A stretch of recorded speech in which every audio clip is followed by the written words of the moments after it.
إن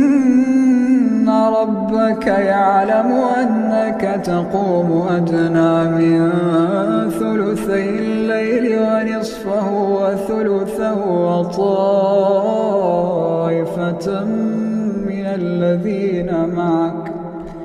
وطائفة من الذين معك والله يقدر الليل والنهار علم أن لا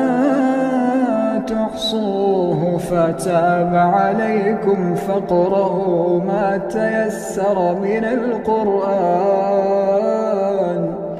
علم أن سيكون منكم مرضى وآخرون يضربون في الأرض يبتغون من فضل الله